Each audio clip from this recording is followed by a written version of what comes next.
First, find this black plug. Pull out this black plug. This small plug. You can use pliers here. Use pliers to cut it off, and then peel the wire.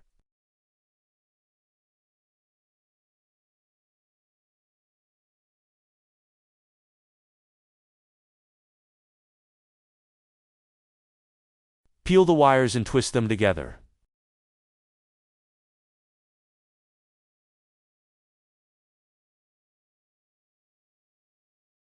And stick the tape.